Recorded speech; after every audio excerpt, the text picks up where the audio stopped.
చామంతి, రమాదేవి వాళ్ళు ఇద్దరు గుడిలో ఒకరికి ఒకరు ఎదురు పడతారు. ఇక రమాదేవి చాలా సంతోషంగా, "ఓహ్! ఇక్కడికి చేరారా? ఇప్పటికైనా అర్థమైందా మీ స్థాయి ఏంటో? మీ స్థాయి ఇది, మా స్థాయి ఇది. సరేలే ఇదిగో ఈ డబ్బులు తీసుకో. ఎప్పుడు తిన్నారో ఏంటో? ఒక 4 రోజులైనా కడుపు నిండా మీరు అన్నం తినాలి కదా!" అని కొంత డబ్బుని చామ్ చేతికి ఇస్తూ ఉంటుంది.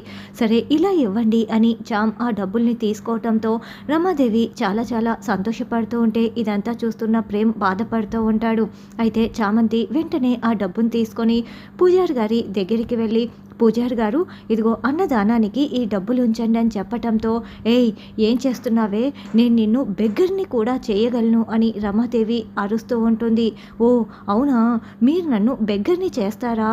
మరి ఈ బెగ్గరే అమ్మవారి కోసం తయారు చేసిన నైవేద్యాన్ని మీరు కూడా తింటున్నారు. అదిగో మీ చేతిలో ఉందే ఆ నైవేద్యం. అది ఎవరు తయారు చేసిందో కాదు, ఈ బెగ్గర్ తయారు చేసిందే. మరి మీరెవరు అన్నట్లుగా చామంతి రమాదేవిని నిలదీస్తూ ఉంటుంది. దాంతో రమాదేవి చాలా షాకింగ్గా తన చేతిలో ఉన్న ప్రసాదం కప్పును చూసుకుంటూ, ఏంటి ఇది నువ్వు తయారు చేసిన ప్రసాదమా అని షాకింగ్గా అడుగుతూ ఉంటుంది. ఇలా చామంతి మాటకు మాట రమాదేవికి ఎదురు చెప్పి చుక్కలు చూపిస్తూ ఉండటంతో రమాదేవి ఇంకా మండిపడుతూ ఉంటుంది. అదే కోపంతో ఇప్పుడు రమాదేవి ఇంకేం చేస్తుంది, అయితే చామ్ వాటిని ఎలా తిప్పికొడుతుందన్నది రానున్న ఎపిసోడ్లలో తెలుసుకుందాం.